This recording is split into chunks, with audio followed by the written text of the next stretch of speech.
benefits are and how the benefits flow. Just let me work that out. In fact, I got a meeting next week with Goldie Nathan over at the American Water. And we'll go ahead and get some things. We'll take some Good presentation. Data was really. Thank you very much. All right, wonderful. Okay, so we'll know that's going to be a future agenda item. Right. We'll continue to get more information about that. All right. We can go on to item number 9, authorization for staff to solicit bids for improvement to the downstairs office facilities. Thank you. Take care. Well, Madam Chair, as you know, the facility committee has been looking at reviewing the condition of the facility, and we recognize that we've been in this facility now for over 15 years. In some places, the carpet is starting to come up, and we need some repair work. We need paint and some repairs on the outside of the facility.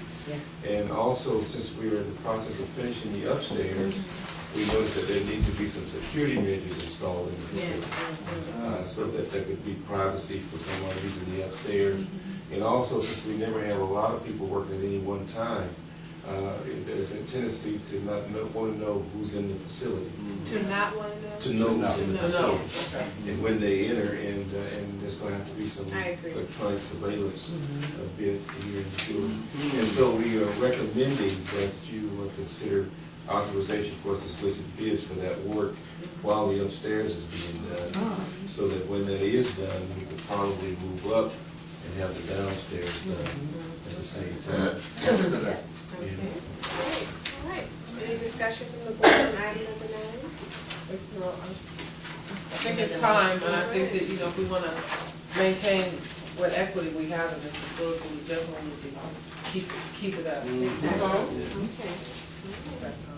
You want to make a motion? Yeah, I'll make the motion. Madam Chair, I move that we authorize solicitation, staff, to solicit bids for the improvements of the downstairs office. Okay. Excellent. All right. So item number 9 has been moved in second. All in favor? Aye. All opposed? All opposed. All right, great. Wonderful. So we'll hear that in the future. All right, moving on to item number 10, manager's report. Yes, Madam Chair, I have some items here that, just to mention a few, I think they're in your packet. But in the interest of time, at the special meeting, we discussed the policies and procedures manuals and questions that came up. And Mala has been reviewing the minutes of those meetings, and she's prepared tonight to make some recommendations with that.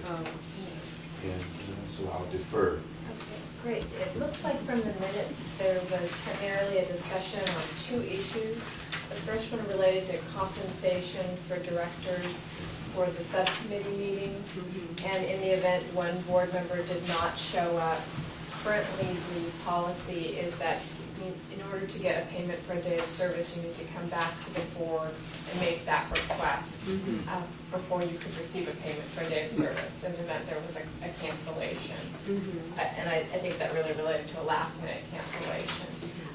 And I think the discussion, it appears from the minutes, was to not have it go back to the board and just have compensation provided for the day of service if there was no meeting.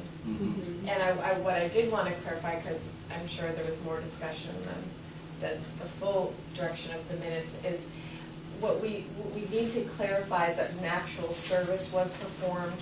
So in the event that something was canceled and one of the board members showed up, that there was a discussion and service provided with staff. Exactly. So I think that with that in mind, we can revise the policy to reflect that and not require the actual approval to come back to the board if that's what the board would like to see happen. And in addition, I think there has been some discussion about maybe making note in the event that there is a cancellation of a scheduled meeting. I don't know if there's an existing policy of notifying the other member and notifying staff of a potential cancellation, and that's something we can also add to the policy. What I understand about that piece right now is that if there's going to be a change in the meeting, that it's up to the committee members to make that decision and then contact staff and then let them know what the change is, instead of involving the staff in Okay. calling people and the members and making the change. So that's what I know, that piece is saying. But Okay. that's a little different than what you're saying. Right, it sounds like that's if you need to reschedule to a different date as opposed to just cancel. Yeah. So maybe that's something that we can add if so request. I think there's also maybe some discussion or issue as to how long we, if there is a meeting and someone is maybe late or it doesn't show up, is how long we should keep the meeting potentially open before you actually cancel it. Okay.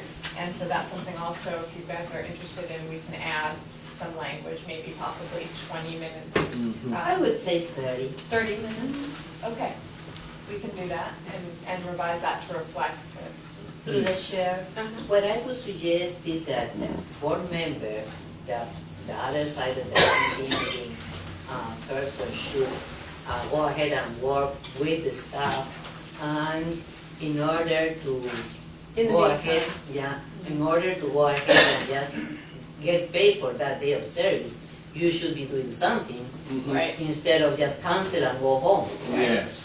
That would be my position on behalf of that.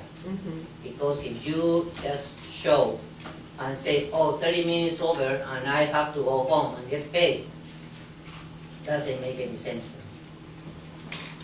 So unless you have to do your job in that committee, work with the staff and do what you are supposed to do with the other person. It's an emergency, keep up that person out from that committee meeting. Right. You should go ahead and do what you have to do. That's my position. You can perhaps, through the chair, not be able to make a formal recommendation from out of a committee meeting, but conduct some of the business of the evening. What you're saying, that's what I think you're saying. Right, because the other members there, you wouldn't, as you pointed out, be able to formally have held the meeting, but you can Yes. still review the material and discuss with staff any of the potential outstanding issues.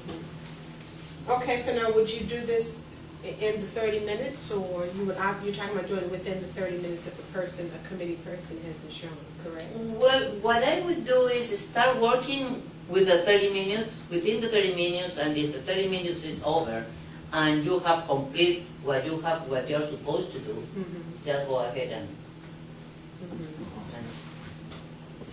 Well, I think that you have to be mindful of the glitch that I see with that is, hopefully there's communication between the two committee members.